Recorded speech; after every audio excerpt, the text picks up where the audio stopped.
Quand tu couples les subventions plus les contreparties de loyers plafonnés qu'on vient environner dès le début, tu peux atteindre des montants très importants à 6 chiffres. Ben là, on est vraiment sur un autre modèle économique et on est sur un modèle économique en plus où au final, on participe aussi à l'intérêt public. On prend, par exemple, derrière nous, l'objectif, c'est de faire gagner le maximum de subventions à l'investisseur. Donc, nous, on prend 10 points sur les subventions qu'on fait gagner aux propriétaires bailleurs, sachant que nous, on l'accompagne jusqu'à la mise en place du dernier locataire et jusqu'au versement des derniers fonds de subvention. Et bonjour à tous, vous l'avez entendu, aujourd'hui on va parler de l'argent qu'on préfère prendre, l'argent de l'État. Il nous le prend assez souvent, j'enregistre cet épisode, j'attends de me faire prélever sur un de mes comptes de plus de 8 000 euros, 8 000 euros on dit comme ça chez nous, de l'État pour des taxes foncières sur une seule société. Donc voilà, on est content, donc aujourd'hui on va parler des subventions, comment gratter le maximum de subventions. Et oui, en France, vu que l'État nous prend énormément d'argent, autant en profiter, c'est là qu'il est l'argent. Donc on va voir ça avec Aymeric. Avant de démarrer, j'ai 1 million de choses à vous dire. Je reviens tout juste d'Île-de-France. Mais avant de vous raconter, j'ai eu un week-end un peu exceptionnel. Avant de vous raconter ça, je vous rappelle, en fait, l'épisode là qu'on fait avec Aymeric, qui a une deuxième partie sur le podcast privé. J'appelle podcast privé pour faire beaucoup plus simple, mais c'est bien plus puissant que ça. J'ai suivi plein de formations dans plein de domaines. Là, on est sur un podcast vidéo. On peut l'écouter en audio, on peut l'écouter en vidéo, et on vous a fait intervenir que des spécialistes, que des pros de l'investissement, notamment immobilier, mais pas que. On a des courtiers, on a eu un courtier, un banquier, et là on a eu pas mal de personnes à qui on a pu partager justement ces contacts et qui ont pu voir les épisodes, qui ont réussi à financer récemment leur projet. Et notamment grâce à ça, j'ai plein de messages de félicitations, de remerciements. On a des avocats, on a agents immobiliers, qu'est-ce qu'on a eu d'autre? Justement, des architectes. Florette, qu'on a eu la semaine dernière, elle nous apprend à lire un PLU pour notamment pouvoir diviser s'il faut, savoir exactement qu'est-ce qu'on peut faire avec un bien. Tout ça, vous l'avez sur la boîte à outils des investisseurs. Il y a des personnes qui vous vendraient cette formation pour 997 € par mois. Et moi, elle vous coûte le prix de Netflix encore pendant 3 jours quand vous écouterez cet épisode. Donc l'épisode, il sortira le mercredi 18 octobre. Allez, je vais laisser jusqu'au le samedi. Le prix augmentera de façon définitive. On avait fait un prix de lancement. Maintenant, on a déjà dépassé le nombre de membres qu'on voulait pour le prix de lancement. Donc c'est vraiment votre dernière occasion d'en profiter. On a un agent immobilier parisien qui va encore passer. Franchement, on a un coach mental que je vais avoir, mais on va avoir plein d'autres épisodes géniaux sur la boîte à outils. Vraiment, je pense que c'est vraiment le support le plus complet qu'on puisse avoir. La vidéo, elle sert pour les plans, pour voir des devis, pour voir des malfaçons. On a aussi un expert en bâtiment qui est passé dessus. Donc vraiment, c'est hyper complet. Toutes les 2 semaines, vous avez un nouvel épisode. Foncez voir ça à www.boîteabillets.com. Quand je parle, donc, je vais vous raconter mon week-end, mais j'ai rencontré plein de personnes et ils me disent, ah bon, t'as un podcast privé? Je savais même pas. En fait, je dis podcast privé parce que c'est plus simple, mais c'est vraiment, faut le dire, le meilleur contenu francophone. Et de toute façon, quand on fait de l'immobilier en France, il faut du contenu francophone. On va pas faire appel à Tony Robbins pour nous expliquer comment faire des gros billets en France. Donc voilà, je suis toujours votre hôte. Si vous venez d'arriver, vous le savez, je suis multi-investisseur, multi-propriétaire en bourse, en crypto. On pourra discuter ou non si c'est de l'investissement. Mais voilà, ce qui nous prend le plus de temps, ce qui nous occupe, ce qui change la vie, c'est bien souvent l'investissement immobilier. On fait du levier, on fait des gros billets, on revend en centaines de milliers d'euros de plus-value ou de remboursement. Et j'ai rencontré encore, pas plus tard que ce week-end, énormément de personnes dont la vie a complètement changé grâce à l'immobilier. Donc aujourd'hui, n'y fera pas exception. On fera un épisode sur l'immobilier. Je vous raconte mon week-end. Donc je viens de rentrer de Paris. Il est lundi. Il est 21h40 au moment où j'enregistre cette introduction. J'ai passé un week-end de fou furieux. Il a commencé vendredi. Je suis arrivé à Paris grâce à... Et ensuite, j'ai eu la joie de prendre le RER A. Bien dégueu. Donc les gens qui le prennent tous les jours, force à vous. Ça doit vraiment vous motiver pour quitter cette rat race et pour acheter de l'immobilier rentable. Et donc, j'ai rencontré grâce à Clément, Clément avait trouvé le lieu et moi, grâce au réseau que j'ai, notamment des auditeurs du podcast, on a fait un événement. On était une vingtaine à Saint-Germain-en-Laye. C'était vraiment top. Beaucoup de personnes que je connaissais pas. J'ai fait des super bonnes rencontres. Je vais pas dire les noms parce que j'ai vu plus de 100 personnes. J'ai dû parler avec peut-être 200 ou 300 personnes ce week-end. Donc, je vais pas commencer à citer les noms. Mais merci à ceux qui sont venus. C'est vraiment, c'était que des nouveaux. Quasiment. Donc, j'ai appris beaucoup de choses. Ça me fait vraiment plaisir d'avoir ces retours. Et puis, les personnes étaient très contentes. Ensuite, qu'est-ce que j'ai fait? J'étais allé donc en Île-de-France pour assister à l'événement de Cédric Anissette qui s'appelle Quitter la Rat Race. Moi, c'était la première fois que j'y allais. Il y a des gens qui sont là depuis 10 ans, ils y vont. Moi, en fait, ça fait que 2 ans et demi donc que j'ai lancé le podcast. Donc, pour un podcast, je suis un des plus anciens podcasteurs, surtout qui sort toutes les semaines. Maintenant, avec mes 2 acolytes, Paco et Jérémy de Ça fait un bail avec qui j'ai déjeuné aujourd'hui. On s'est vraiment beaucoup amusé. On a vraiment beaucoup échangé sur les podcasts. Mais c'est pas le sujet. Donc je suis allé, et en fait, vu que ça fait 2 ans et demi seulement que je suis un peu dans ce game de tous les réseaux et tout ça, avant, j'étais investisseur immobilier depuis longtemps, mais moi, ça a été plutôt le podcast la conséquence de mes investissements immobiliers, alors que pour d'autres, ils vont à des événements, et grâce à ça, ça les motive à acheter de l'immobilier. Donc moi, ça fait que 2 ans et quelques, donc en plus, j'ai mis un peu de temps, même après le podcast, à aller aux premiers événements, etc. Donc voilà, j'étais pas un habitué du QLRF, mais je commence à connaître forcément, à force de rencontres, à force d'événements, à force de podcasts, un sacré réseau. C'est d'ailleurs pour ça que j'avais fait une formation qui est toujours disponible en promotion. En plus, changer de vie grâce au podcast. Effectivement, le podcast m'a permis de changer de vie. J'ai rencontré des centaines de personnes exceptionnelles. Pour juste les citer, j'ai rencontré ça qui vous intéresse, des invités du podcast. Claire Ducier, bien sûr, une personne en or, qui est souvent avec moi dans les événements d'ailleurs. Ensuite, Joris, que j'ai eu il y a pas longtemps, on avait fait un épisode Investir dans 30 biens à 5 heures de chez soi. Matt, qui a Summit Mining, il est en train de lever 40 millions d'euros et il m'a expliqué. Je pense que c'est public. Et en tout cas, j'avais fait un épisode avec lui, gérer plus de 100 millions d'euros dans la crypto, je crois, ça fait 2 ans. Et puis j'ai rencontré Thomas, que j'avais pas tout de suite reconnu d'ailleurs. On avait un petit problème de vidéo au moment de l'enregistrement du podcast. Son épisode, c'était frôler 2 fois la faillite à cause de l'immobilier. En plus, c'était marrant parce que, en fait, dans son épisode, il me parlait d'un de ses associés qu'il décrivait comme chômeur professionnel car intermittent du spectacle. Et en fait, c'était un magicien. Et je l'ai rencontré sans savoir que c'était son associé. Et puis finalement, il nous a même fait un tour de magie devant les 1000 personnes de l'événement. Donc voilà. Et ensuite, des dizaines et des dizaines d'auditeurs ou de personnes que je connaissais. Super événement. Je le dis souvent, dès que je reviens d'un événement, je pense que vous le voyez, vraiment c'est galvanisant, je pense que c'est le terme. En tout cas, on revient, on est surboosté, surmotivé. J'ai pris plein de notes sur plein de sujets. On parle dans ces événements de stratégie que vous entendrez jamais sur les podcasts. Pourquoi ? Parce que y en a qui sont hyper border, il y en a que même si elles sont légales, vraiment, je les recommanderais pas du tout. Et après, il y a des stratégies qui sont très confidentielles. Il y a des personnes qui connaissent, par exemple, des personnes ultra riches et avec elles arrivent à faire des trucs de malades. Enfin, vraiment, c'est des choses qui sont pas forcément duplicables en tant que telles. Mais on a entendu, moi, j'ai plus de 130 épisodes. J'ai eu donc plus de 100 invités, je pense. Et j'ai vraiment entendu des stratégies dont j'avais jamais entendu parler. Ce week-end, donc aller à des événements, j'ai aucune part chez Cédric Anissette, mais bien sûr je l'ai invité sur le podcast et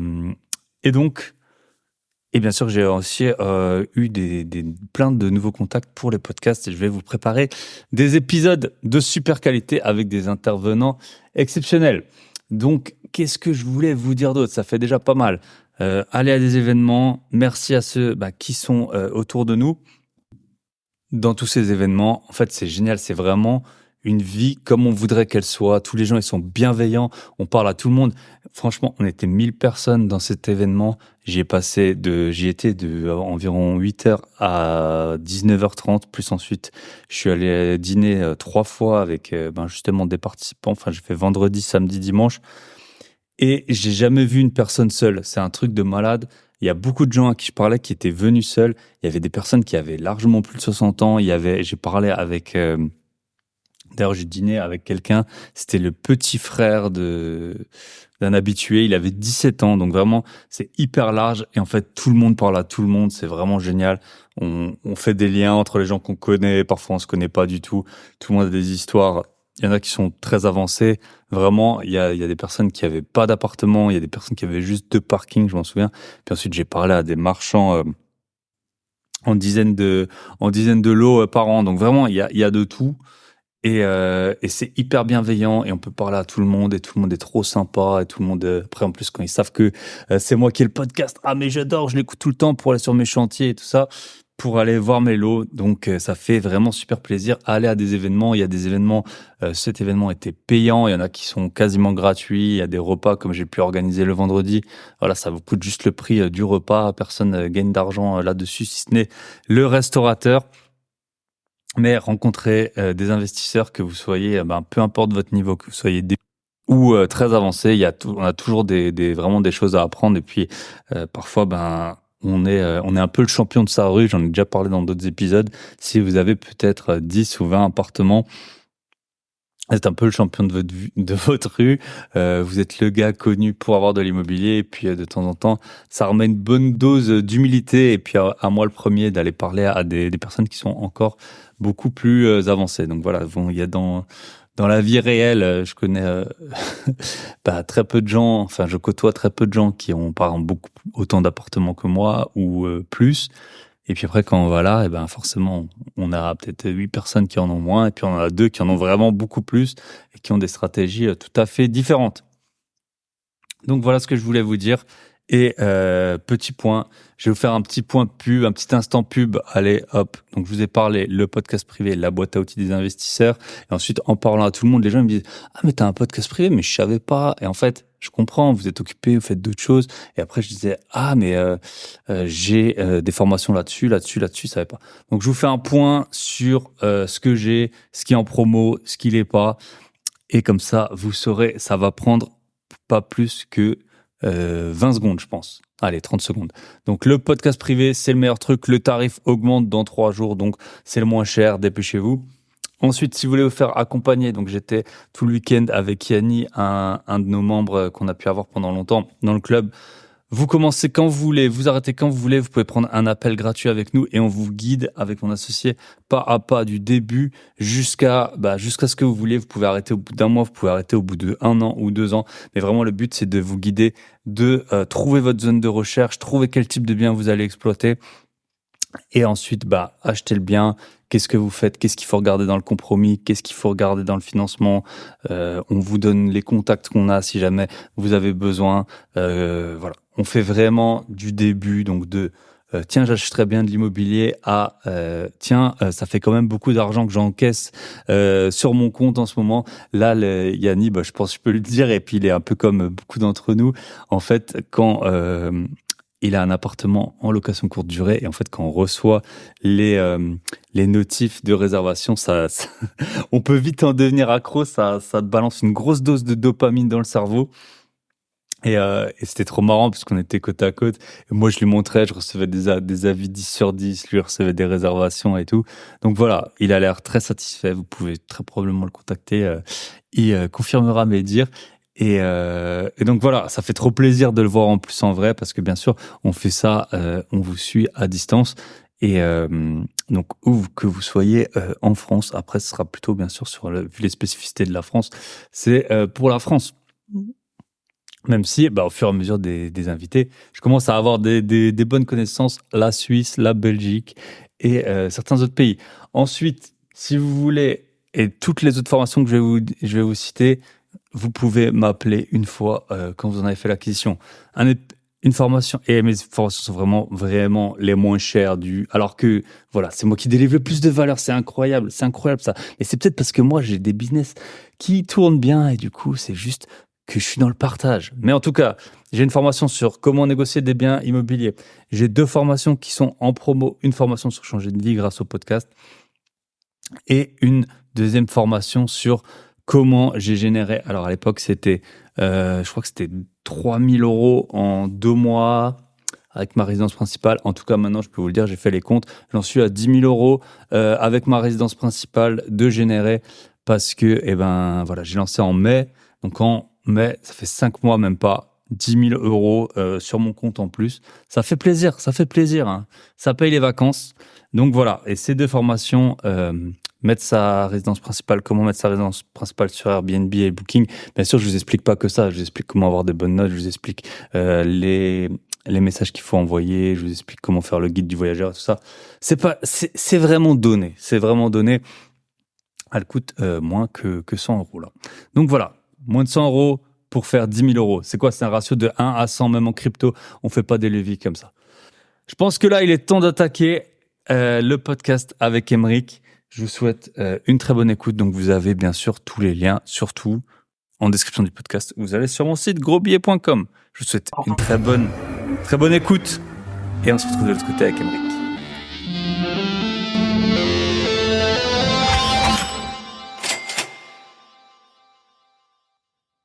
Et bonjour, bonsoir. Aujourd'hui, c'est la journée en général. On enregistre en soirée, mais là, on est le week-end, on est posé, on est bien. Et aujourd'hui, on accueille Aymeric. Aymeric et moi, on s'était croisés au bar de l'hôtel pendant le salon de Bordeaux. C'était la première rencontre que j'avais fait ce soir-là. Et puis, on s'était dit qu'on allait enregistrer un épisode. Et là, ça fait quasiment un an, hein. Je pense que c'était vers mi-septembre, je sais plus exactement. Mais voilà. Et en plus, quand on va diffuser l'épisode, ça fera sûrement un an.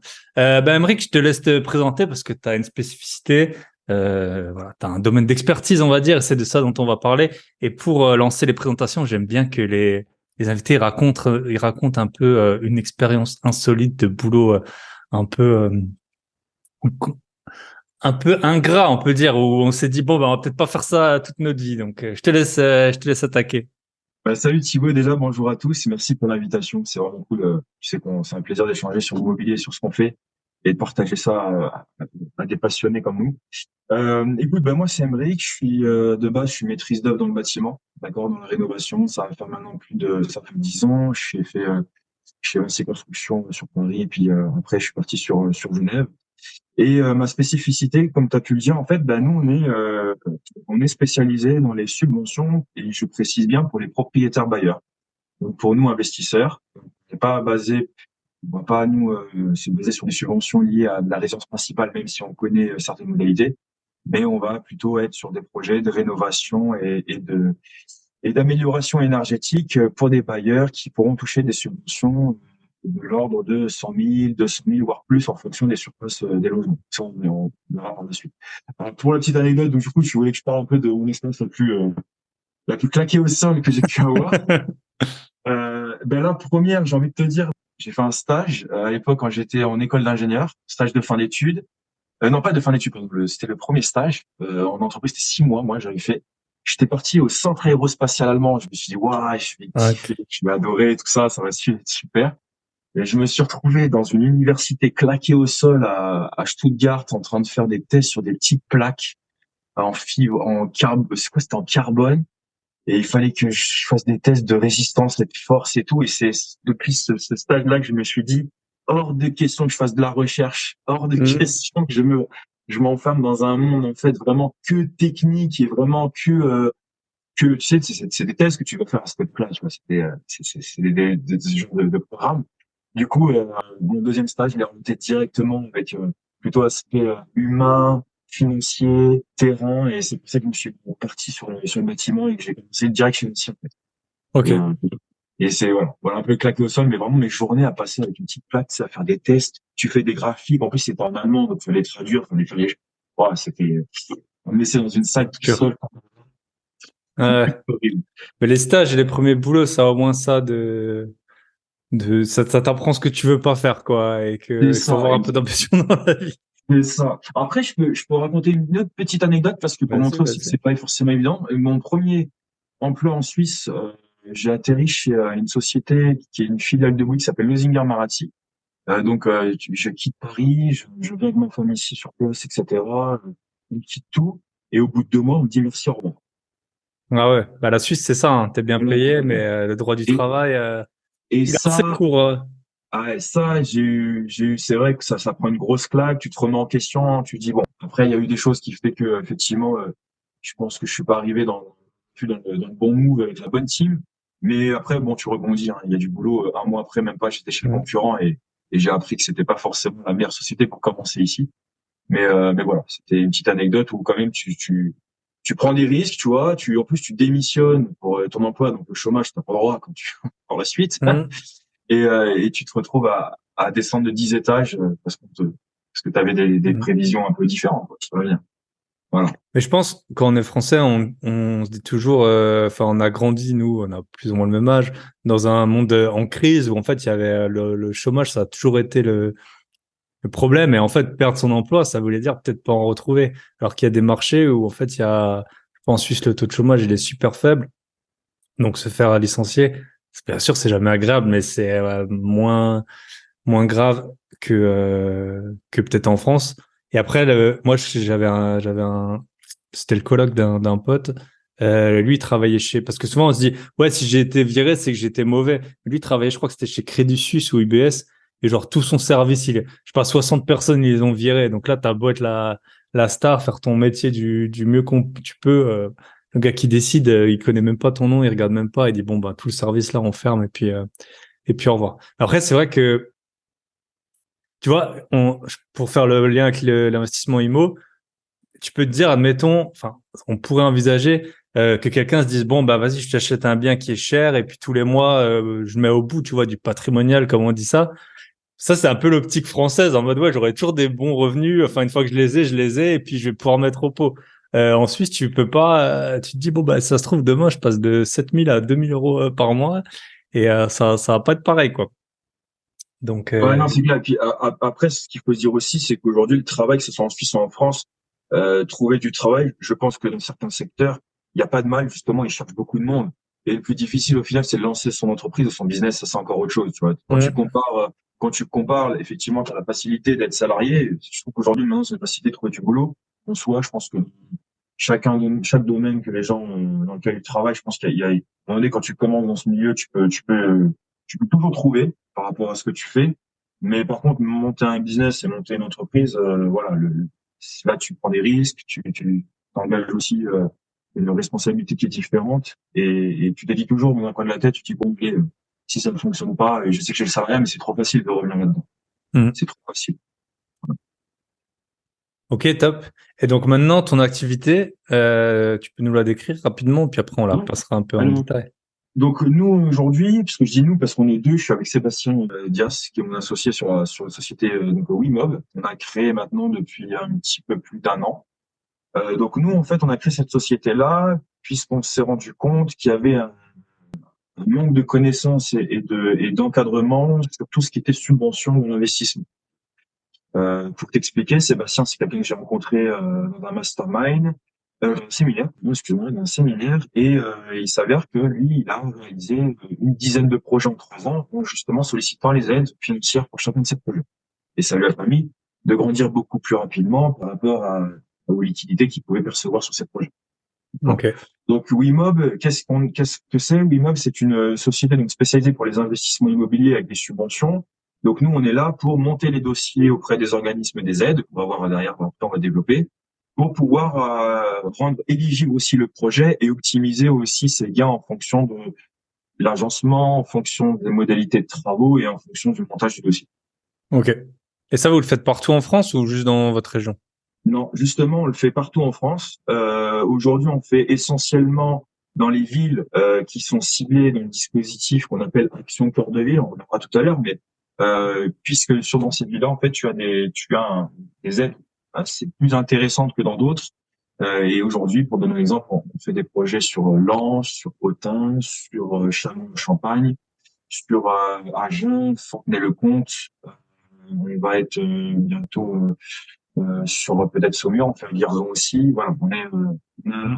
on est vraiment sur les heures aussi. Donc on est un peu partout. Donc on a un peu les sons de cloche aussi des modalités de subvention qu'il peut y avoir dans différentes régions. Et on a surtout aussi, on voit aussi les prix d'immobilier. On peut les comparer selon aussi certaines villes. Et ça, c'est intéressant en fonction de la personne qui est censée investir. On peut savoir déjà par rapport à son portefeuille ou est-ce qui serait peut-être plus propice à aller en fonction de ta capacité d'emprunt de train. Yes. Et nous, on avait eu sur le podcast et sur le podcast privé, Stéphanie, c'était à Dreux qu'elle avait investi en Action Cœur de Ville. Et visiblement, elle avait touché, c'était 300 000 euros, je crois, pour son projet entre les financements et les subventions. Moi, j'ai eu l'occasion justement d'échanger avec Stéphanie plusieurs fois, puisque en effet, elle était aussi une des précurseurs, parce que je l'avais entendu sur ton podcast aussi. Et du coup, elle avait fait, elle, un programme avec Action Logement pour les îles. Ok. Action Logement, c'est Action Cœur de Ville, c'est la même chose? Alors, en fait, on peut parler des organismes Ouais, du coup, il y a ceux qui sont connus, enfin, moi que je connais, mais je m'en suis jamais servi, c'est l'ANA, Action Cœur de Ville, et après, je suppose qu'il y a encore les municipalités qui ont des... C'est ça. Alors, pour faire simple, pour vulgariser, il y a deux gros organismes. Il y a l'ANA, d'un côté. C'est l'Agence nationale de l'habitation, un truc comme ça. De l'habitat, exactement. Donc, l'ANA, d'un côté, et à Action Logement de l'autre. L'ANA, eux, tout le monde connaît l'ANA, avec MaPrimeRénov' notamment, avec tous les chèques énergie, des choses comme ça. Mais ils ont un dispositif aussi interne qui est plus intéressant lorsque tu fais beaucoup de travaux et que tu vas avoir des aides pour les travaux de rénovation énergétique pour les bailleurs. C'est le dispositif LOC Avantage. D'accord? Et LOC Avantage, en fait, à la base, ça a été créé pour, en fait, en contrepartie de te dire, voilà, tu as de la location nue, tu as peut-être plus de charges à non plus mettre en avant pour essayer de payer de l'impôt. Donc, il y a des gens peut-être qui se font fortement imposer. Et bien, ils vont dire, OK, si vous voulez plus d'imposition, nous, on vous propose, c'est que vous baissez votre loyer et on vous donne de la réduction d'impôt. C'est un peu un Pinel, on va dire, c'est un peu un Pinel hein, des bailleurs. Sauf que, ils ont aussi un conventionnement avec travaux qui leur permet de te donner des enveloppes financières très intéressantes pour faire ta rénovation. Donc, quand tu couples les subventions plus les contreparties de loyer plafonné qu'on vient environner dès le début, tu peux atteindre des montants très importants à 6 chiffres.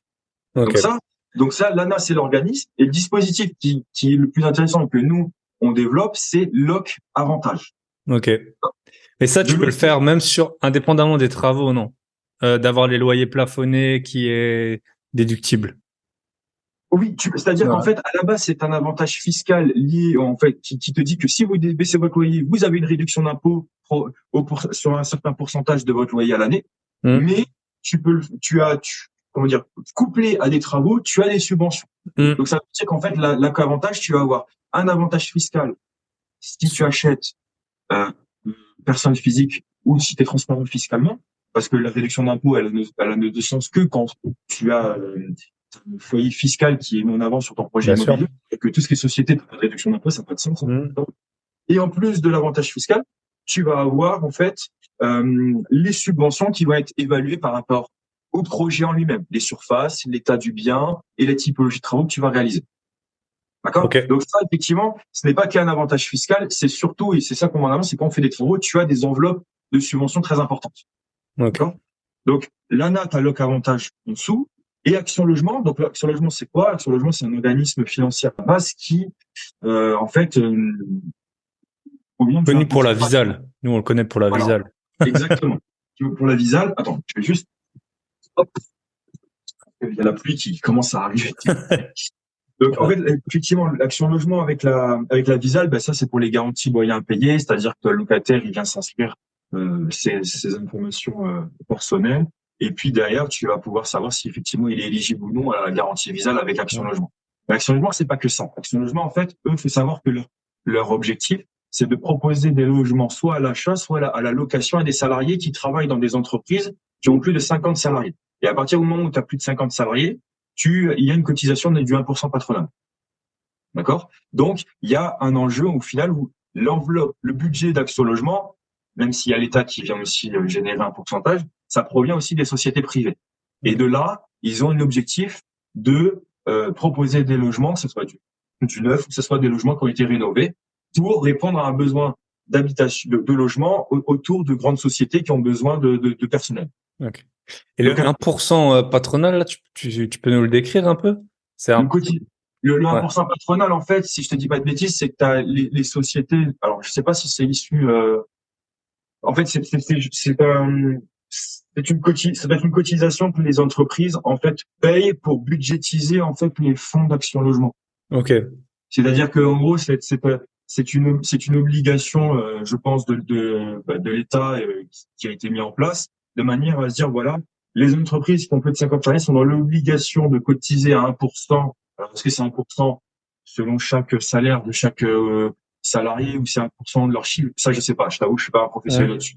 Mais en tout cas, ce que je peux dire, c'est qu'Action Logement, les fonds qu'ils ont proviennent des différentes entreprises qui cotisent à Action Logement. Et à partir de là, ça veut dire que il y a Action Logement, leur devoir, c'est de répondre à un besoin de loger les salariés pour pouvoir améliorer le développement économique des entreprises.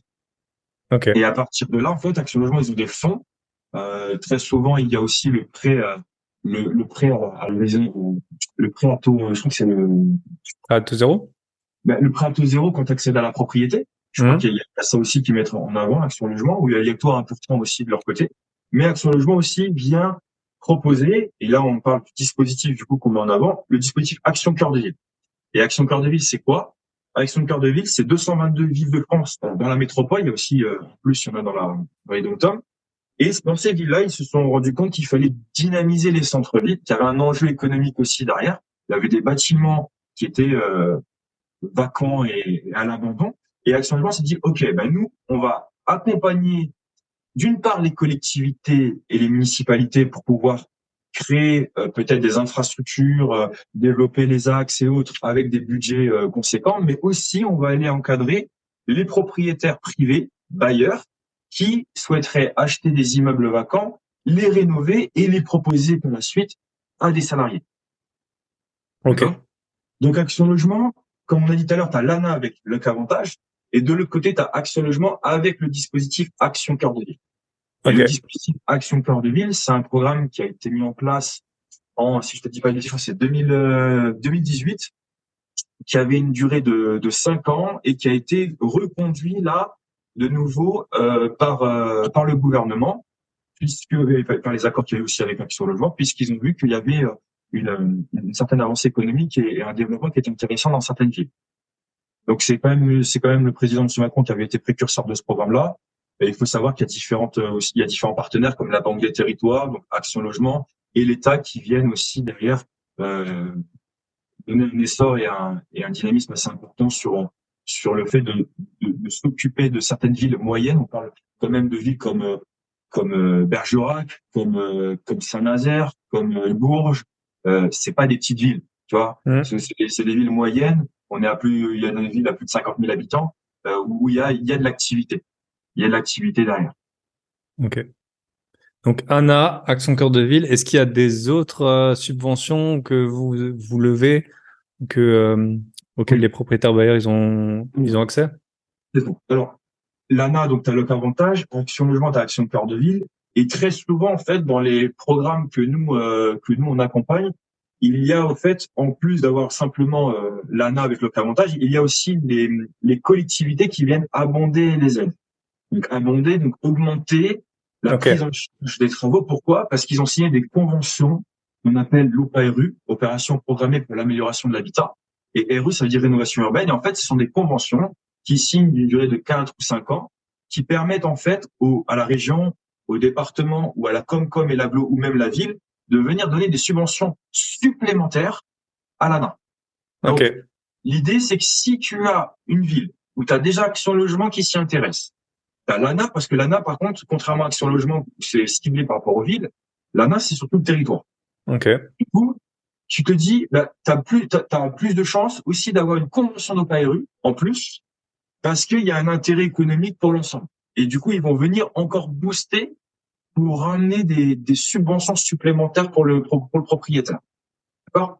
Donc, là, on a parlé, donc, l'ANA, Action Logement, l'OPA-RU, on va dire que c'est les collectivités. Et le quatrième qu'on pourrait mettre dans la course aussi, on va dire que c'est les aides liées directement à la mairie, à la ville. Et la ville, par exemple, elle va venir subventionner des travaux qui concernent essentiellement l'aspect extérieur des bâtiments pour l'image que la ville va avoir derrière. J'ai déjà vu les façades des bâtiments. Exactement. Donc, tu vas avoir les façades, mais essentiellement les façades côté rue, côté voie publique.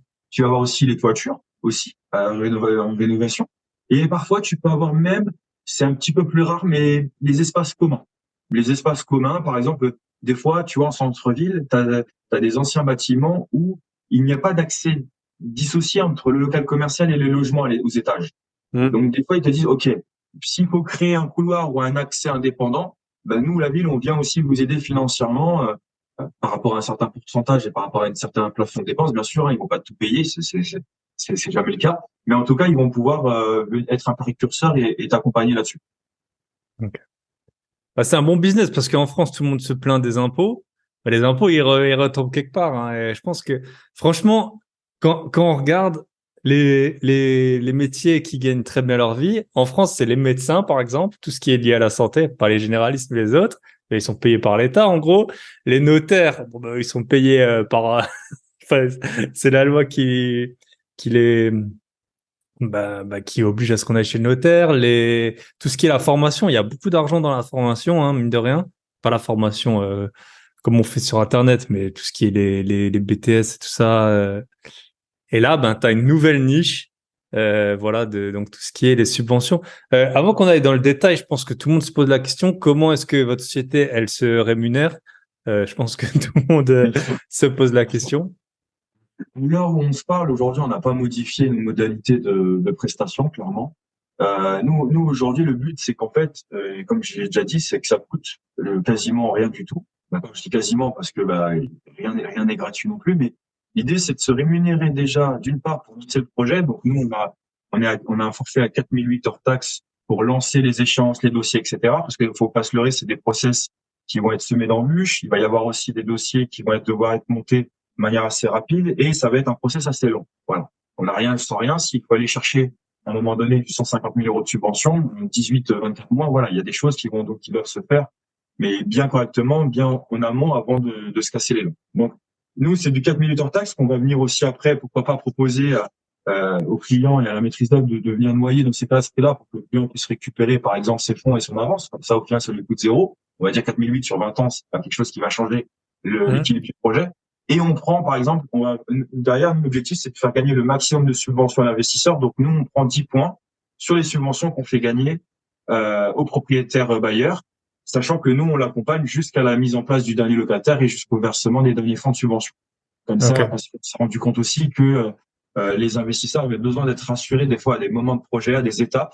Et ils ont besoin beaucoup de communication, d'accompagnement, et ça suffit pas de se dire, voilà, on fait le dossier, on vous balance, et après, vous vous débrouillez. Parce que même comme ça, des fois, après, il peut y avoir des imprévus ou des choses comme ça, et peut-être nous avoir en soutien, ça les rassure aussi.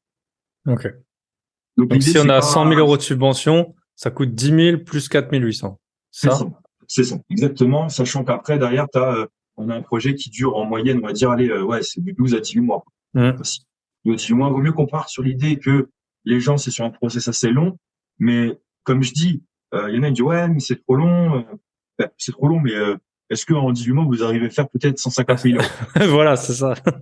C'est la question aussi, il faut savoir ce que l'on veut. Et surtout aujourd'hui, avec la conjoncture qu'on a, déjà, il y a aussi le sujet d'un marchand. Un marchand, il dit oui, c'est de l'argent facile. On va dire, entre guillemets, tu fais d'achat, tu revends ou tu fais de la division des terrains, tu revends avec des PC ou des P, bon, je passe. Mais aujourd'hui, vendre un bien, même pour un marchand ou pour un agent immobilier, c'est 6 mois de délai aujourd'hui. Enfin, honnêtement, c'est entre les 3 mois qui disent de financement, mais celui qui a son financement en 3 mois, bien joué. Mais on connaît comme c'est compliqué. Voilà, c'est 4 mois. Après, tu as encore des choses administratives avec ton notaire qui a du mal un peu à débloquer la situation pour certaines transactions. T'arrives facile à 6 mois. Donc, qu'est-ce qui t'empêche après d'étudier ton projet aussi? Parce que ça, on n'en a pas parlé, mais nous, on est capable aussi de calculer les subventions prévisionnelles avant même que tu visites un bien. Ok. On peut calculer les subventions prévisionnelles et on peut te calculer aussi les loyers surtout plafonnés pour voir l'équilibre global du projet. Et après, orienter en disant, écoute, là, dans cette ville-là, on vaut mieux faire comme ci, vaut mieux faire comme ça, en fonction des informations qu'on a recueillies ou qu'on a déjà par rapport à des projets qu'on peut faire aujourd'hui. Donc. Ouais, parce que ce qui est top, entre guillemets, c'est que vous avez quasiment pas d'incertitude sur les revenus. Vu que les loyers sont plafonnés, t'as forcément des candidats, je suppose, vu que c'est moins cher que le marché. Les loyers sont souvent plafonnés par mètre carré, si je dis pas de bêtises.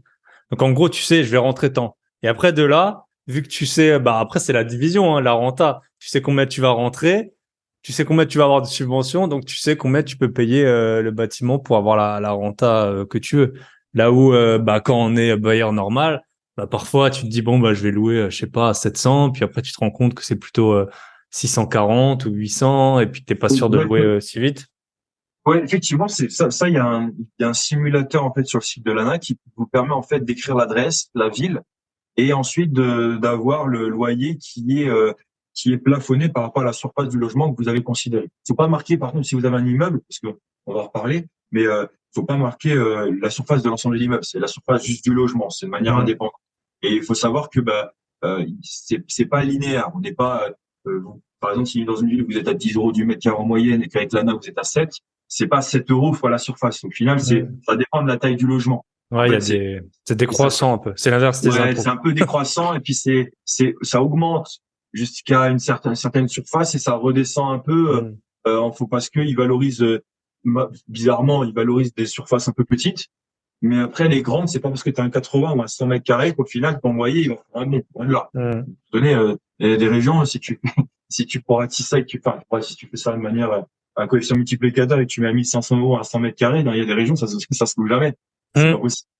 Donc, tu as un plafond, on va dire. Tu as un plafond de verre où tu peux pas le dépasser. Donc, ça, c'est bien. Donc, ça permet d'avoir une visualisation de l'ensemble des loyers plafonnés, de dire, OK, combien je rentre, combien me coûte le foncier aujourd'hui, combien est évalué, on va dire, sur une enveloppe assez large les travaux, et voir est-ce que je suis en déficit, à l'équilibre ou en positif. Et c'est là après où on intervient aussi pour faire une stratégie financière qui permet d'être un minima, je dis à l'équilibre. Bon, je dis à l'équilibre, c'est patrimonial en fait. Ça veut dire en fait que tu as ton loyer égale crédit. Voilà. Loyer égale mensualité des crédits. Je vais pas faire la fine bouche, je vais pas considérer les taxes foncières ou les charges annexes. Pour la simple et bonne raison, c'est que si tu touches 150 000 euros de subvention, tu as largement les fonds pour mettre de la trésorerie de côté pour gérer tous ces aléas. Donc, si tu as 150 000, tu retires 20 000, tu les laisses dans le compte pour justement payer ces charges. Mais par contre, moins tu utilises les subventions, mieux tu peux les réutiliser après pour faire autre chose. Ok. Parce que toi, justement, tout à l'heure, je crois que tu m'en as parlé, Thibaut, tu disais, ouais, les subventions, on peut voir notre renta. Oui, mais le but aussi avec Wimam, c'est de se dire, est-ce que je peux éviter de piocher dans les subventions que je touche? Parce qu'ils avaient une obligation légale d'utiliser ces subventions-là pour faire les travaux. Et ça, les gens me disent, c'est pas légal. Qu'est-ce que c'est pas légal? Aujourd'hui, s'imagine, Thibaut, toi, t'as les fonds dans ton compte en banque. T'as pas besoin de crédit. Que tu avances les frais, que tu fais les travaux, on te rembourse, en fait. On te rembourse, donc t'as pas une obligation de rembourser ta banque. Oui, ils savent pas si effectivement t'as un crédit à ce moment-là ou pas. Ok. Donc, c'est complètement indépendant. Exactement. Donc, cet argent-là, oui. L'État te dit, OK, nous, on a les moyens financiers, on n'a peut-être pas les moyens physiques de le faire et le temps par rapport à ça. On vous donne l'argent parce que vous avez respecté les conditions, vous avez transmis les factures, vous avez transmis les plans, etc. Ça respecte nos conditions. Donc, cet argent-là, voilà, elle vous est due, et du coup, vous pouvez faire autre chose et enchaîner peut-être des projets ou arbitrer votre patrimoine par rapport au projet en question, par exemple. Ouais, c'est à peu près le meilleur moyen de se faire un apport de 100 000 euros pour un deuxième projet. En fait, si on réfléchit. Alors, moi, je ferais pas 100 000 euros d'apport pour un projet, je préfère réaliser une petite coupure. Pour convaincre la banque. Non, mais c'est vrai. Donc, en fait, par exemple, moi, j'achète un bien à 300 000 avec 200 000 de travaux, ça fait 500 en tout. Je peux aller à la banque, je dis, j'ai 500 000, prêtez-moi 500 000, ils me les prêtent. Et après, là, je peux toucher 100 000, ou après, on va voir les chiffres un peu. Et après, je les ai sur mon compte en apport, quoi. Et puis après, j'en fais ce que je veux. Donc, de là, on peut. Ça, c'est vraiment un bon point que tu as dit. C'est parce que nous, on a souvent des élèves qui nous parlent de ça. En fait, on pense cash flow, cash flow, cash flow. Mais il y a un moment, faut mettre aussi les chiffres en perspective. Si tu as 10 000 euros de côté et que tu as trouvé un super bien, mais qui va te coûter 50 euros par mois, eh ben, c'est pas grave. Tu peux l'acheter. Enfin, je veux dire, si tu trouves un appart sur la promenade des Anglais et qui te coûte 50 euros par mois et que tu l'as acheté à un bon prix, 1 000 euros ou 2 000 euros de moins le mètre carré que ce que ça vaut, eh ben, ça vaut le coup de laisser peut-être 10 000 balles sur un compte et puis que pendant 8 ans ou je sais pas, ça va payer tous les frais. Et puis après, le jour où tu le revends, tu prends 150.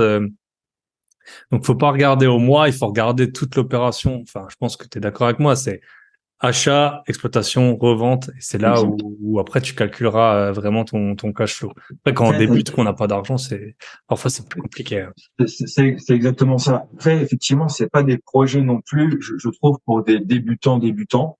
parce que il faut avoir une vision d'ensemble sur le projet. Il faut avoir aussi la, la, la niaque pour aller chercher le financement aussi, parce qu'on est sur des enveloppes de travaux qui sont quand même assez conséquentes.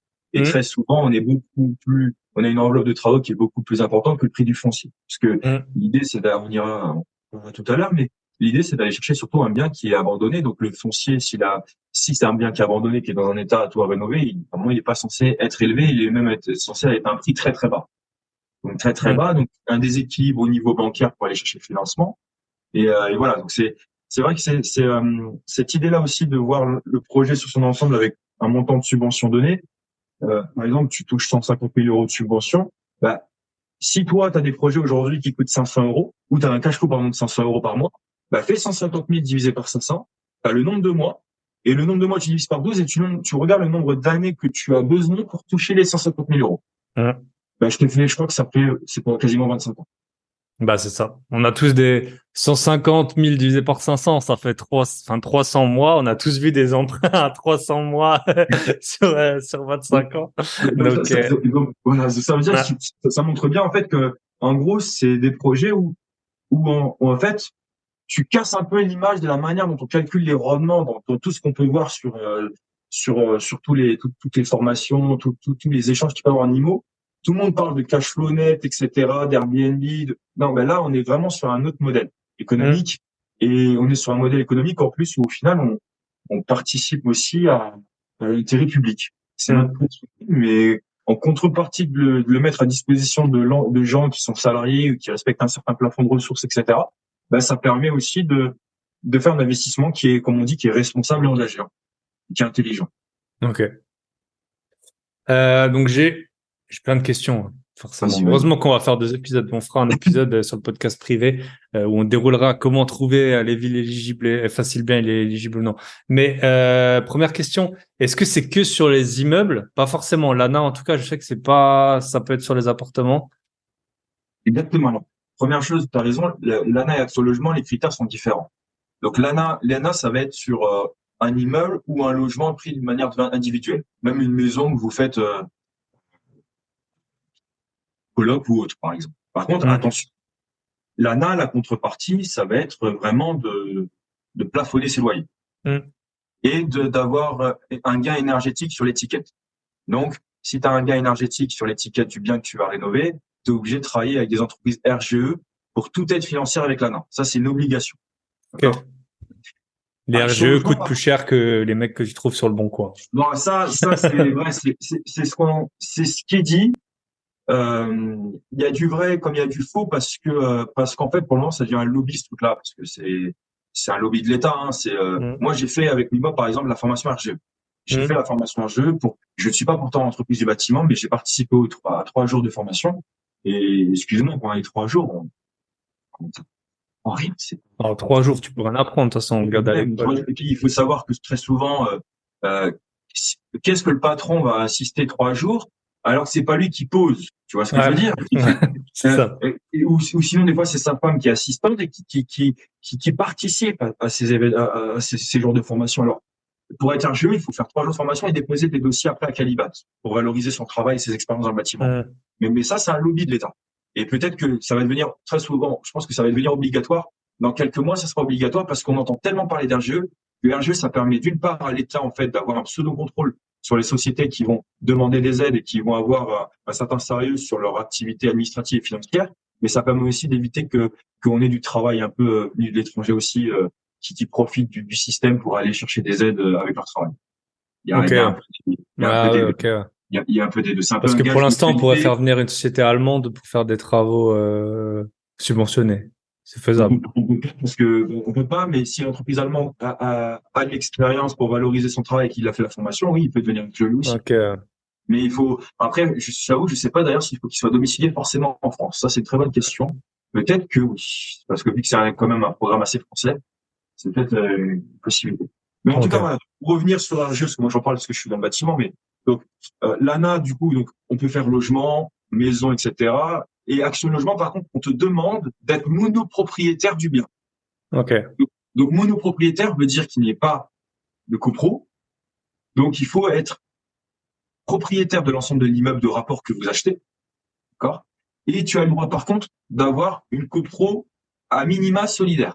Par exemple, si tu as un local commercial où les murs t'appartiennent pas, tu peux avoir cette configuration-là et valoriser ton projet auprès d'Action Logement pour avoir les aides. Ok. D'accord. Et Action Logement, eux, ils te donnent pas pour le moment l'obligation de travailler avec des entreprises RGE. D'accord. Ok. Par contre, ils te demandent d'être quand même étiquette C, donc d'avoir une projection de travaux assez intéressante par rapport au devis. Si tu peux pas être C, tu dois justifier. Bien sûr, il y a des logements que tu peux pas, donc il faut justifier, il faut avoir juste les éléments techniques pour avoir un argumentaire là-dessus. Et par contre, les loyers, par exemple, que Action Logement te demande, quand tu prends que Action Logement, parce que si tu prends les deux, on va voir tout à l'heure, mais le loyer d'Action Logement est plus important que le loyer plafonné de l'ANA. Ok. Tu pourrais être amené, par exemple, à faire que de l'Action Logement et le loyer, il est plus élevé. Par contre, si tu fais l'ANA et Action Logement, c'est le critère le plus défavorable que tu es obligé de prendre. Bien sûr. Mais de souvenir à l'ANA, il y avait trois loyers, non? Social, très social et L'ANA, en fait, oui, effectivement, à l'époque, tu avais le loyer du type intermédiaire, social et très social. Et aujourd'hui, ça a été remplacé en LOC 1, LOC 2, LOC 3. C'est les équivalents. Donc, LOC 1, le loyer c'est intermédiaire, ça va être le loyer plafonné le plus élevé, et le très social, ça sera le plus bas. Et les réductions d'impôts sont en conséquence de... Exactement. En fait, les réductions d'impôts vont dépendre aussi du type de loyer que tu vas mettre, et même les subventions vont dépendre aussi par rapport au type de loyer que tu vas mettre également. Ok.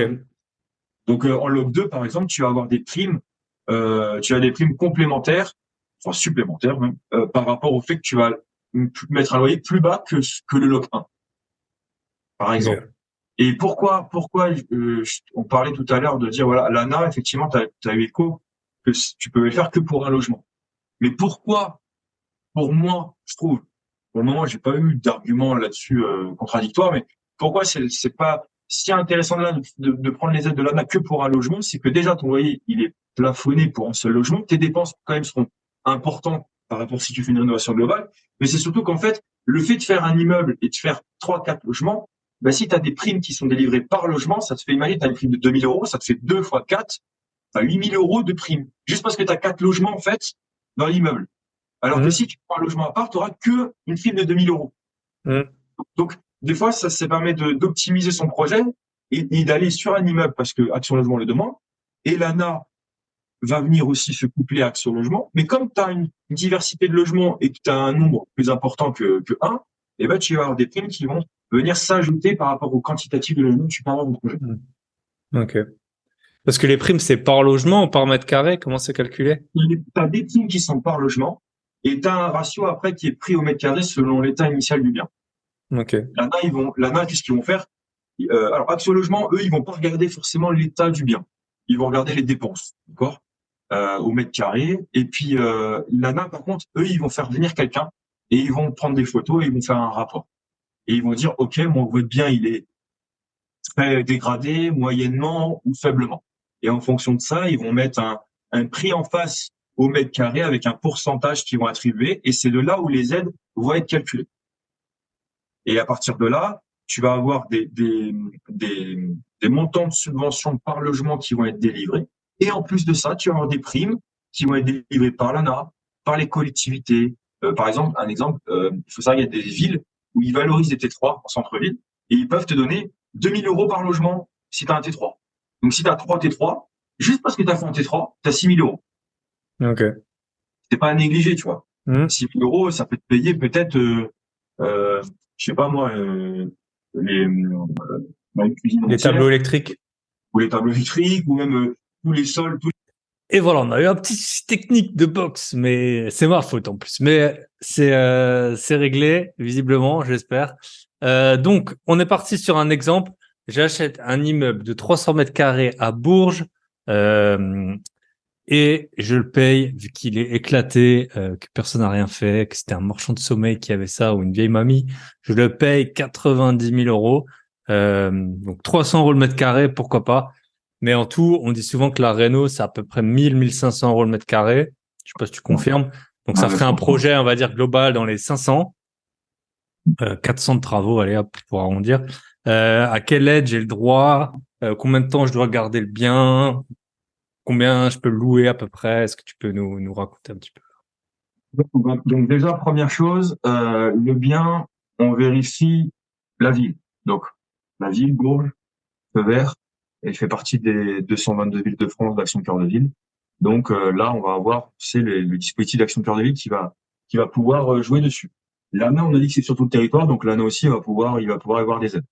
Après, ce qu'il va falloir voir, c'est vérifier est-ce que au niveau de la mairie, il y a des dispositifs qu'on a vus de façade, de toiture, et de vérifier s'il y a une OPAERU qui a été signée dans la région par rapport à la ville de Bourg, notamment. Donc, si c'est le cas, il y a une prise d'information nécessaire qui va être à chercher, mais on va dire qu'on va rester déjà juste sur l'ANA et Action Logement pour avoir la règle nationale. Comme ça, on va faire simple les choses. D'accord. Le bien, après, une fois qu'il est dans la ville, ça suffit pas. Faut vérifier le périmètre. C'est-à-dire qu'il y a un périmètre dans la ville où il y a des rues qui sont ciblées, et ça, on appelle ça le périmètre ORT. Le périmètre ORT, c'est le périmètre opération de revitalisation du territoire. Et en fait, c'est dans ce périmètre-là que la loi de Normandie ancien a été mise en place, par exemple. Okay. Donc, ça veut dire que Action Logement a dit, OK, nous, notre dispositif Action Cœur de Ville, il va se caler par rapport au périmètre ORT. D'accord.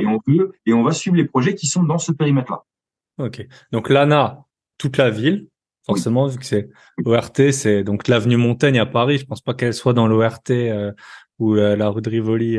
C'est plutôt des rues qui ont besoin de rénovation. Je vais t'arrêter tout de suite. Thibaut, Paris, c'est pas Action Cœur de Ville.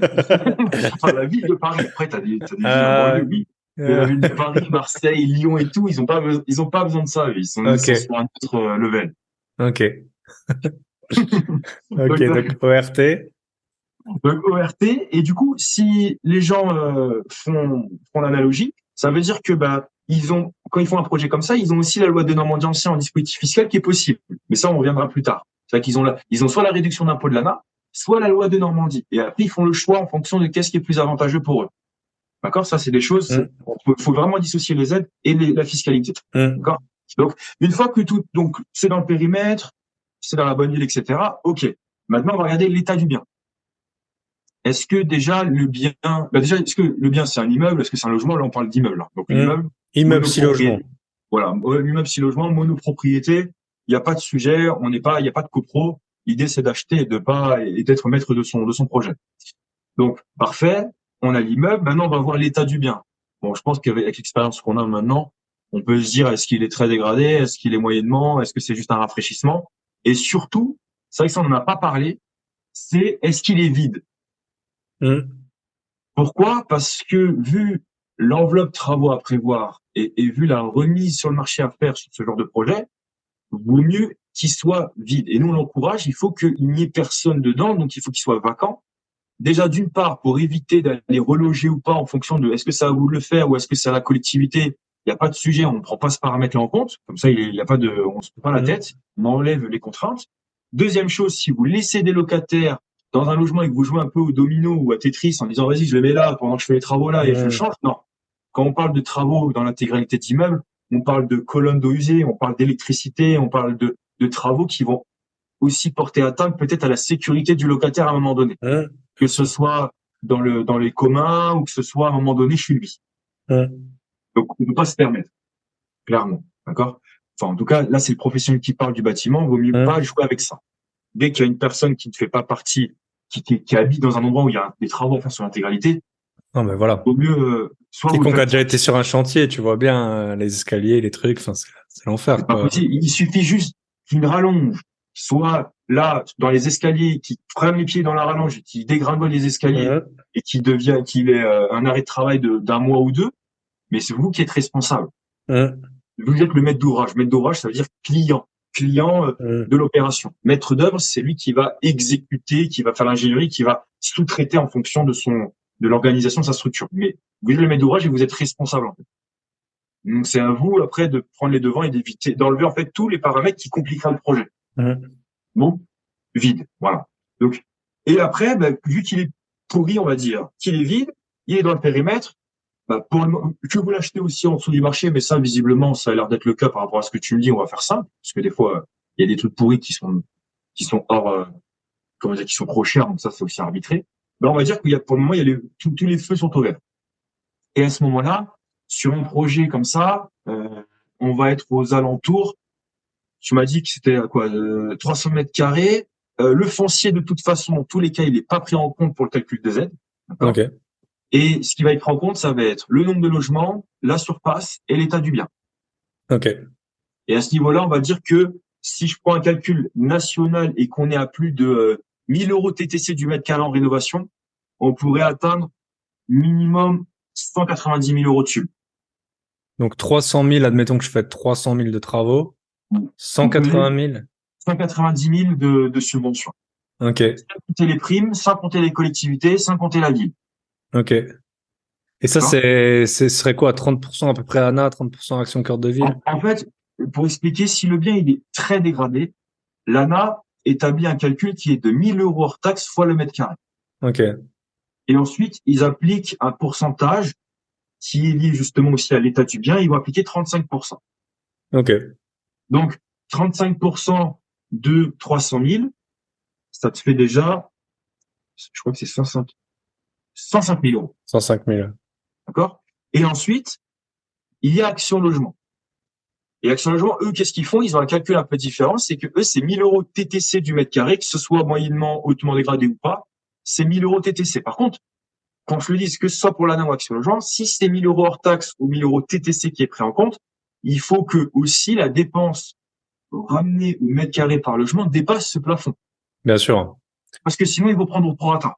Donc, t'es d'accord? Tu me l'as dit toi-même. Des grosses rénovations aujourd'hui en TTC, on est facilement à plus de 1000 euros. Surtout avec la conjoncture, je peux te garantir que trouver un projet à moins de 1200 euros TTC, même du mètre carré en travaux, bon courage. Quand il y a des gros projets, j'en vois pas aujourd'hui. Clairement, j'en vois pas.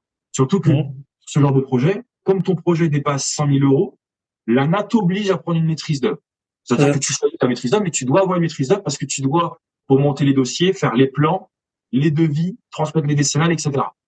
Donc, tu es dans l'obligation, qu'il vaut mieux. Un genre de projet, franchement, 100 000 euros, les gens, voilà. Les personnes prenez quelqu'un, c'est pas votre métier. Enfin, voilà. Non, mais c'est clair. Quand il y en a qui s'inventent maître d'œuvre.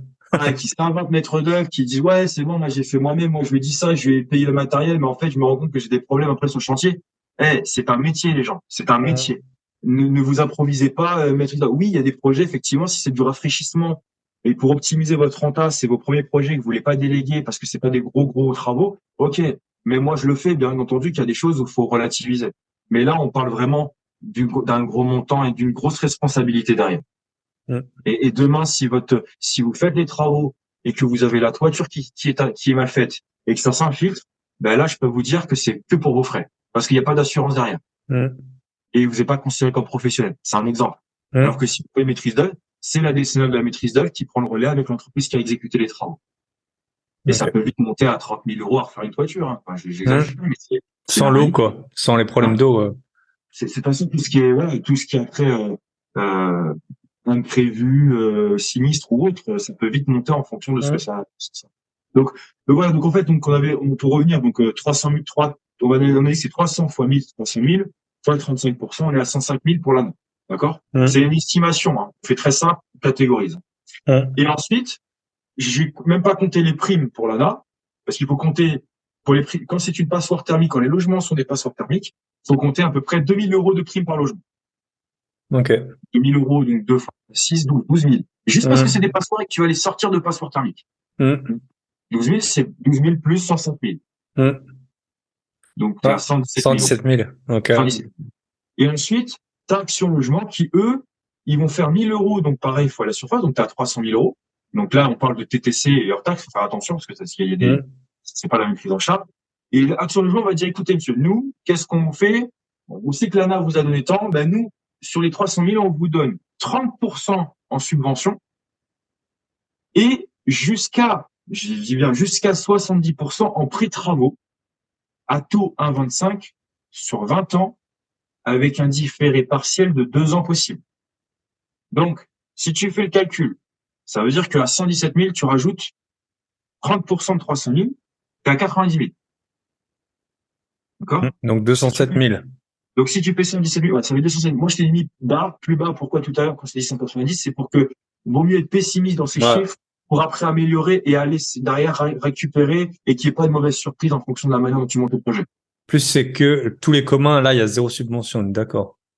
Et ça, Des... je t'ai même pas Ok. considéré les Ok. communs, je t'ai même pas considéré les façades ou autres. Hmm. Je considère juste on va dire, les travaux intérieurs des logements et des communs. Ok. Parce que Yes. tu es d'accord que si tu prends 300 000 pour 300 mètres carrés, bah, il y a peut-être pas forcément les façades et la toiture. Hmm. Ouais, Ça ouais, peut bien sûr. mais aussi. Tu peux rajouter un billet peut-être pour la façade de 18 000 et un billet de 35 000 pour la toiture en fonction de la taille. Hmm. Parce que 300 mètres carrés, ça veut dire que t'as quand même un gros bébé. Hein. Et la façade, Hmm. 18 000, même, je pense qu'on a un peu plus parce que ça doit être assez conséquent. Donc là, on fait simple. Et donc, Action Logement te dit, OK, nous, on peut aller jusqu'à 207 000. Par contre, le prêt, le prêt maximum, je dis bien maximum qui pourrait être délivré, ce serait 210 000. 70% des 300 000 de... Voilà. Donc, eux, qu'est-ce qu'ils vont faire? Ils vont faire le prix réel des travaux. Ils vont te déduire les subventions de l'ANA et d'Action Logement. Et le delta, ils vont te dire, OK, si le delta, il est supérieur au prêt limite à 210 000, on vous donne la possibilité de débloquer l'intégralité du prêt. Sinon, on vous donne le delta du prêt par rapport à ce qui reste à payer. Ok, donc là, si j'ai 300 000 de travaux, ce serait que sur les 90 000 que je pourrais avoir le prêt. Exactement, Ok. exactement. Et du coup, c'est là où il faut faire attention au niveau ingénierie financière, c'est de pouvoir aussi réaliser les devis pour mettre en avant la possibilité d'aller débloquer aussi le maximum. Hmm. Parce que sur ce genre de projet, bon là on est quand même sur des gros montants, ça sert à rien d'aller dépenser plus des fois ce qu'il faut parce que ça va créer aussi un déséquilibre sur le projet. Mais si la ventilation des prix n'est pas faite de manière opportuniste et optimale, bah tu peux des fois perdre peut-être 30 000 euros en prêt parce que tu as mal ventilé ou tu as mal prévu la manière de réaliser le devis. Ok. D'accord. C'est un peu technique, hein, je suis désolé. Non, non, mais on est là pour ça, hein. Et les auditeurs, c'est pas des idiots, hein. Et si vous êtes à la salle de sport, vous réécoutez, hein. Vous êtes en train de regarder les beaux il gosses a prévu. musclés ou les belles nanas, là. Hop. Ben, c'est vraiment une ingénierie mélange technique et financier et une ingénierie financière aussi. Donc, Ok. donc voilà. Donc là, là pour ce projet-là, on va dire, allez, on va faire simple. Déjà en subvention, on peut aller chercher pour moi du 200 000 euros. Hmm. D'accord? Très 200 intéressant. 000 euros. Et après, il faut vérifier, bien sûr, est-ce que l'agencement des logements est conforme à ce que l'ANA demande? Parce qu'il y a des réglementations à respecter, notamment pour rendre le logement décent. D'accord? Tu vas avoir aussi l'ANA qui va te dire, bah, écoutez, nous, dans notre ville, on a besoin plutôt des T2 et des T3, les studios et tout à éviter. Donc, à toi aussi, après, derrière, d'agencer ton immeuble de manière à répondre à leurs critères pour Hmm. que tu rentres dans leur éligibilité pour les aides, tout simplement. Ok. Et à quel moment on peut, selon toi, à quel moment c'est optimal de, de solliciter ces aides? Enfin, si on voit l'immeuble, quand on signe le compromis, quand on signe l'acte authentique, est-ce qu'on peut déjà avoir une sorte de... Alors, nous, déjà, par exemple, avec Wimob, on a euh, donné la possibilité aux investisseurs d'avoir déjà une préestimation, comme je t'ai dit, avant même, Hmm. entre guillemets, qu'ils voient le bien. Ça veut dire que tu n'as pas fait d'offre, tu n'as pas signé le compromis, ou même si tu as fait une offre, on peut déjà parler du projet. Moi, j'ai Ok. des clients, ça fait 6 mois que j'avais étudié leur projet, et le temps qu'ils se mettent en place, qu'ils aient le financement, aujourd'hui, ils reviennent vers nous. Parce ils ont déjà une optique de comment ils vont vouloir réaliser le projet. Ok. Mais c'est quelque chose que plus tôt tu t'y prends, mieux tu peux après environner la suite et plus tu vas avoir après les informations au fur et à mesure et tu vas être plus mature à aller de l'avant et plus serein surtout. On doit parler de la maturité. Et il faut savoir aussi que ce qu'on nous on met en avant, c'est de se dire est-ce que ton projet, sans les subventions et sans le plafonnement des loyers, est-ce qu'il est rentable? Est-ce qu'une stratégie classique meublé à l'année sans prendre l'Airbnb parce que l'Airbnb on va dire c'est une exploitation particulière qui permet Hmm. vraiment d'augmenter, ça c'est sûr. Hmm. Mais on va prendre une location par exemple peut-être nue à l'année ou du meublé à l'année. Est-ce que le ratio entre coûts travaux fonciers et l'exploitation classique, est-ce que c'est rentable? Combien il y a de rendement? Et après si c'est oui, bah, et si en plus le bien il répond aux critères pour les aides avec la ville, le périmètre, l'état du bien, etc. Et ben là ça mérite d'étudier avec les sub. Et après, à vous de comparer dans ces cas-là. Ok, je sais que en stratégie classique, je vais peut-être gagner 700 euros de cash flow par mois en meublé, mais au final, ah ouais, mais là, avec les subs, je peux gagner 170 000. Et mon loyer, au final, il est pas si plafonné que ça, parce qu'il y a des villes où il est pas si bas que ça. Hmm. Et ben, au final, je me retrouve dans mes frais, même si j'ai que 50 euros de cash flow et j'ai de la trésor que je peux avoir derrière, ben, je préfère faire ça. Ok. Donc il faut quand même, tu conseilles parce que moi j'avais écouté, on en avait parlé ensemble à Bordeaux là. Jérémy de Ça fait un bail, il avait eu un mec qui avait, on peut dire qu'il avait de l'expérience. Enfin, ça faisait longtemps. Tu m'avais dit qu'il y avait des choses qui avaient changé depuis. Et lui, c'était, je pense, vers Mâcon qu'il était, ou en Bourgogne, ou à d'où il vient Difool, là, je sais plus. Non, pas Difool, Romano, là. Il parle toujours de, je sais plus comment elle s'appelle cette ville en Bourgogne, là. Enfin, bref. Auxerre, Euh, non, c'est pas Auxerre. non, c'est le Creusot, le Le Creusot. Creusot. Ouais.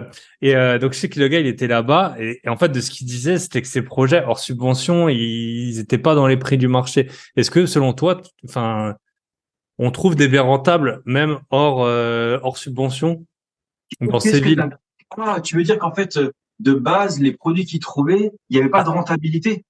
C'était plutôt de ce que je comprenais, c'était en tout cas la valeur vénale du bien après travaux qui était complètement, peut-être que le prix au mètre carré, c'était, ben là on en a parlé, c'est 1500, voilà, de travaux, sans que ce que tu as acheté, il y a des villes qui valent moins de 2000 € le mètre carré, donc même, Oui, bon, hein.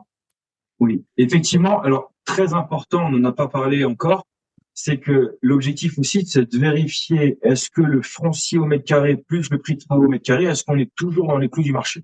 Hum, Parce qu'effectivement, il y a des villes où aujourd'hui, peut-être qu'au maximum, tu es à 1002 du mètre carré, au maximum. Et quand tu sais que les travaux coûtent déjà 1003 TTC du mètre carré, il y a un problème. hum, Parce que ça veut dire que ça veut dire que le bien, il faut que tu l'aies gratuit. hum. Et même en étant gratuit, tu es au-dessus du marché. Euh, Donc, mais il y en a, hein, il y en a, hein, il y mais en il y a. en a plein. Il y a des villes comme Montluçon, comme des villes comme Lunéville, toutes les villes lorraines, là, il y a des biens vraiment pas chers. Mais par contre, effectivement, est-ce que ce qui existe sur le marché et est-ce que les tranches qui sont indiquées aussi sur les différents sites pour la valorisation vénale des, euh, des biens immobiliers, est-ce que c'est réel par Hum. rapport à ce qui va se passer dans quelques années? Parce que oui, aujourd'hui, si les biens sont la plupart du temps pourris dans la ville, c'est normal que les prix au mètre carré sont bas. C'est ça. Et si demain, tu as 15, et même ne serait-ce que demain, tu as 10 investisseurs qui investissent dans un rayon de 500 mètres, ben, je suis désolé, tu vas pas vendre la même chose. Hum, Tu vas prendre le même prix et tu vas pas même mettre le loyer sans doute au même prix. Parce que les loyers sont peut-être bas, mais si à un moment donné, tu valorises un bien qui est déjà propre énergétiquement parlant, je parle par rapport à l'étiquette en question, tu peux pas t'amuser à le vendre au prix qu'on te dit sur le marché. Donc ça veut hum, dire que oui, il y a un risque dans certaines villes en disant, OK, mon bien m'a coûté au total 1500 du mètre carré. Je sais que je suis dans une tranche max très très haute parce que normalement je suis à 1002, mais je dois garder le bien de toute façon 9 ans minimum. hum, 9 ans hum. minimum pour Action Logement et là c'est 6. Donc, la plus contraignante c'est 9, on va faire simple, on va rester sur 9 ans. Mais dans 9 ans, il va se passer encore plein de choses. Oui, on n'est Hum. pas une boule de cristal, mais normalement, on est censé aussi avoir une évolution de marché. Et même si on n'a pas une évolution de marché, les gens, ce qu'il faut se dire aussi, c'est que sans vendre le bien, vous avez déjà récupéré une grosse somme d'argent. Hum.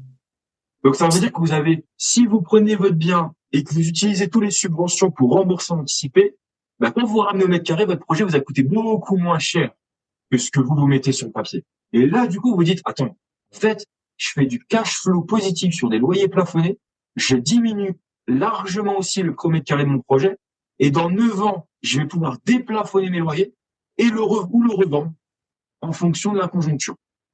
Donc, il y a de la marge encore. Il faut connaître les possibilités et les paramètres, mais au fur et à mesure, tu vois, un truc tout bête aussi, les gens, ils parlent de loyers plafonnés, mais les loyers plafonnés sont soumis à l'indexation des loyers.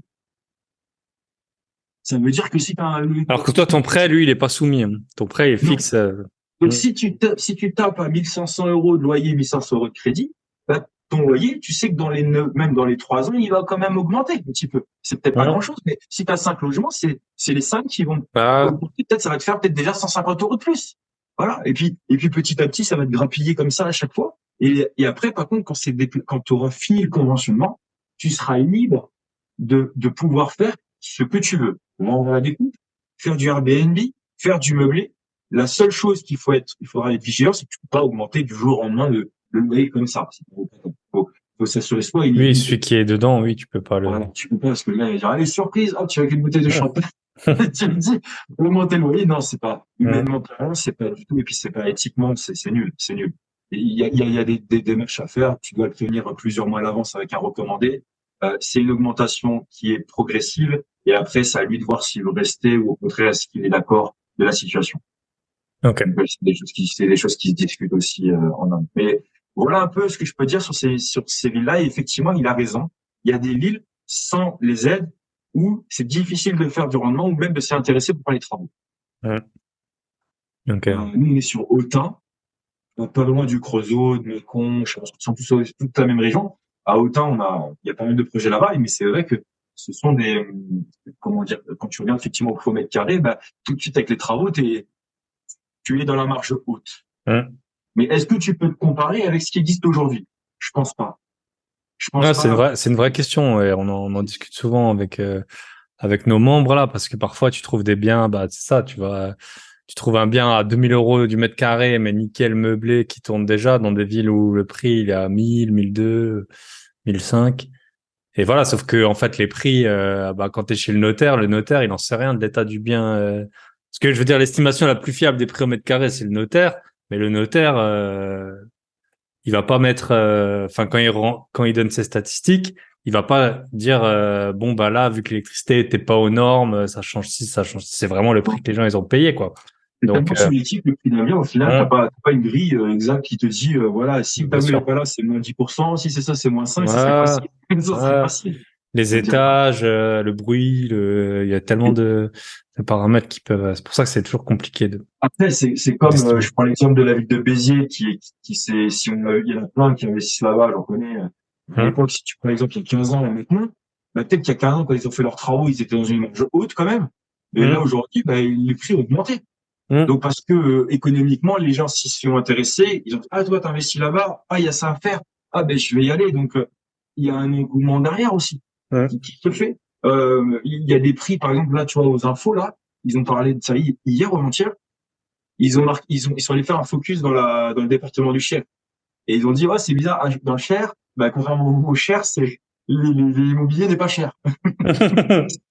Et en fait ils ont des maisons à 80 000 balles, hum. des immeubles aussi à moins de 100 000 euros. Et là, ils font des coups de pub. Il y a des gens déjà qui se sont intéressés. Et ben peut-être que dans 10 ans, le prix va augmenter. Hum. Parce que il va y avoir ah ouais mais attends moi je suis pas finançable pour ça vu la conjoncture ben je vais aller dans les départements où au final je peux y aller parce qu'avec 200 000 je peux faire peut-être un projet achat avec rénovation alors qu'avec 200 000 à Saint-Lazare tu fais rien ou même avec Hum, Béziers tu fais rien aujourd'hui je pense que Béziers et encore ouais, Béziers c'est augmenté donc 200 000 tu fais peut-être pas grand chose hum. des immeubles hein, je te prends des immeubles. Yes.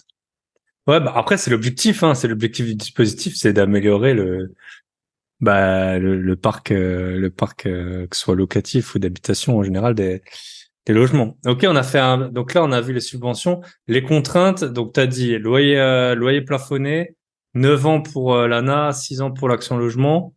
Euh, ah c'est l'inverse. C'est 6 ans pour l'ANA. Ok, Avant, c'était 4 ans et depuis le 1er mars 2022, avec le dispositif Le Avantage, ils ont baissé la durée obligatoire. ok. Et Action Logement, on avait eu écho qu'ils allaient aussi s'aligner. Et 6 ans, ça aurait été top. Hum, Là, psychologiquement aussi pour les investisseurs. Bon, après, ils ont peut-être pas assez remboursé aussi en fonction du projet, mais en soi, je pense que peut-être dans quelques années ou quelques mois, peut-être, est-ce qu'il y aura un arbitrage? Ça serait bien qu'ils s'alignent pour avoir une cohésion entre les hum, deux.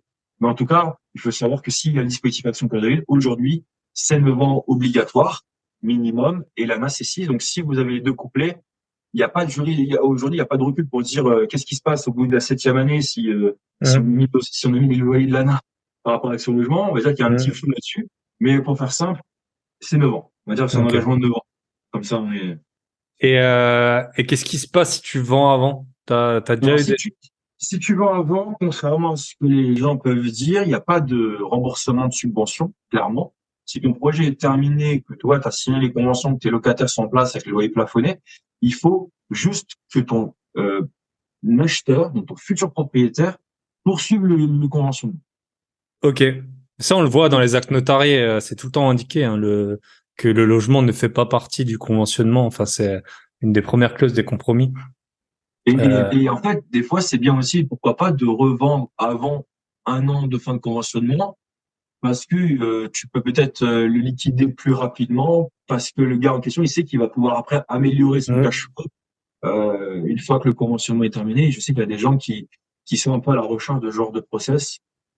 parce que il y a pas mal de conventionnements qui ont été faits il y a peut-être 7-8 ans et qui arrivent à terme et qui disent ouais, c'est bon, je vais le récupérer et je vais pouvoir l'exploiter de manière différente ce que les notions. Ok. Ben top. Les locataires, en fait, c'est quand ils rentrent, hein, je suppose qu'il y a des conditions de ressources, de souvenirs, mais c'est à l'instant T, c'est quand ils rentrent. Après, s'ils gagnent plus ou moins, tu peux pas les virer ou quoi. Exactement. En fait, donc l'ANA, donc loyer plafonné, durée d'engagement 6 ans, mais ils ont aussi un tableau de plafond de ressources en fonction alors il y a en fonction de la région. Je crois que c'est par rapport à ça aussi surtout parce qu'on n'a pas les mêmes revenus aussi de référence, on va dire par département en fonction du marché de l'emploi aussi. Et tu dois effectivement respecter pour l'entrée, tu dois demander les avis d'impôt pour voir justement le revenu de référence fiscale, pour voir effectivement est-ce qu'ils respectent les critères de l'ANA. Action Logement aussi se base sur les mêmes plafonds. D'accord. Et par contre, demain, si la personne gagne plus, une fois qu'elle est mise en place, c'est un peu comme le Pinel. Le Pinel, tu peux être éligible au début, mais si tu as une augmentation après de revenus par la suite et que tu n'es plus tant que tu es dans le logement, bah, tu es un peu, tu n'es plus soumis au Pinel. Peut-être à l'instant T plus 1, mais t'as été éligible à l'entrée, donc c'est ce qui compte. Ok. C'est ce qui compte en soi. Après, je voulais juste faire un petit bémol parce que ça, je trouve que c'est important.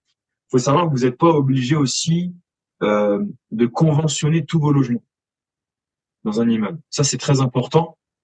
Conventionner veut dire en fait que vous plafonnez votre loyer et que vous avez un contrat signé avec l'État. Vous pouvez faire aussi on va dire une exploitation mixte. C'est-à-dire que vous pouvez considérer 25% des logements en loyer libre. D'accord. Vous n'aurez malheureusement par contre pas les aides de l'ANA sur le logement en question. Par exemple, si vous avez 4 logements et que le quatrième vous souhaitez faire un loyer libre, par contre Action Logement viendra quand même vous financer. Ok. Parce que Action Logement demande qu'il y ait 75% des logements qui soient quand même ils vont réserver de toute façon Action Logement 75% des logements après travaux pour les salariés. Et ils vont vous proposer des dossiers de salariés. Par contre, les 25% restants, vous pouvez faire du meublé. Et on peut même, pourquoi pas, ça faut être vigilant sur la manière de faire, mais peut-être faire de la location après courte durée. Ok.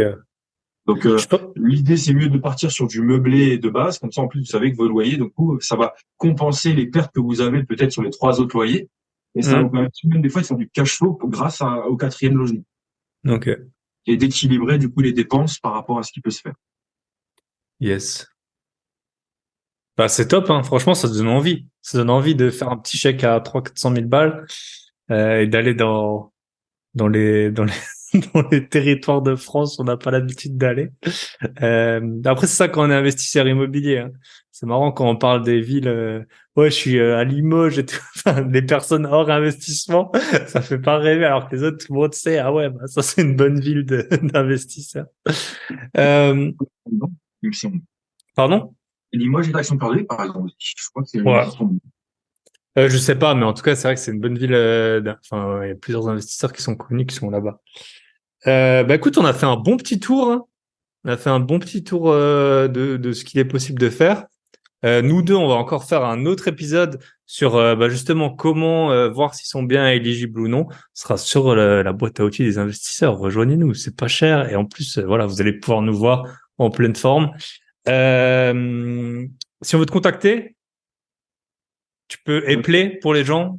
Oui, on peut me contacter directement sur Instagram, c'est Emric AYMRIC -FH, A2FHE, ou sinon sur wimob.fr, c'est aussi le compte Instagram, où il y a le site internet www.wimob.fr. Vous pouvez aussi télécharger, il y a un guide gratuit justement pour trouver aussi son bien éligible, mais sans les explications que je vais donner aussi tout à l'heure. Bien sûr. Avec Thibaut, donc on va aller plus en détail et creuser beaucoup plus en profondeur. Et puis là, on est en préparation aussi d'aller vous proposer bientôt une formation beaucoup plus détaillée sur l'ensemble des modalités et comment monter les dossiers pour aussi vous sensibiliser sur le sujet. Donc ça en cours. Super. Wimob, c'est W-E ou O-U-I? W-I-2-M-O-B. Ok, voilà. W-I-2-M-O-B. Ouais, Ok. Wimob, c'est un jeu de mots il y a le mot immobilier, il y a le mot oui, pour dire oui, nous mobilisons en anglais, ou oui, on va dire c'est le but d'avoir aussi le oui du dossier. Yes. Un jeu de mots. Eh ben top. Bah écoute Aymeric, merci beaucoup. Tu as donné beaucoup d'instructions, enfin beaucoup d'informations très utiles. C'est vrai que j'ai un très très bon ami qui a rénové des immeubles. Je sais pas du tout quelle subvention il a cherché à avoir. Ce serait intéressant que je lui demande. On se retrouve nous sur le podcast privé et je te souhaite une bonne continuation, même si on se revoit très vite. Allez. À très vite. Tac. Et voilà, on arrive au terme de cet épisode. Je vous le rappelle, le podcast privé va augmenter dans 3 jours. Et puis sinon, merci à tous ceux qui commentent, qui likent, qui partagent. Ça fait toujours super plaisir. Tous mes liens dont je vous ai parlé en intro, je vais pas vous les remettre. Grosbillet.com, lien dans la description. Et on se retrouvera la semaine prochaine avec qui? J'ai plein d'épisodes d'avance. D'ailleurs, je pourrais vous faire voter. Je pourrais vous faire voter sur le Telegram, que vous pouvez aussi rejoindre. Et dernière petite annonce, j'en avais déjà parlé, mais je serai dans pas longtemps. J'ai déjà été dans 11 pays cette année, mais je serai à La Réunion et à l'île Maurice. Prendre un peu le soleil, éviter la grisaille de l'Est. Donc si vous écoutez, j'ai pas plus tard qu'aujourd'hui un auditeur qui m'a écrit du Burkina Faso, donc là j'ai pas prévu d'y aller, mais si vous êtes à La Réunion, à l'île Maurice, que vous voulez qu'on se voit, que vous voulez même si vous avez une activité, qu'on fasse un podcast ensemble, contactez-moi info@bybypatron.net ou alors sur Instagram bybypatron ou sur Telegram si vous êtes sur le groupe. Je vous souhaite une bonne semaine, prenez soin de vous, prenez soin de vos proches et surtout prenez soin de vos gros billets. Bye bye.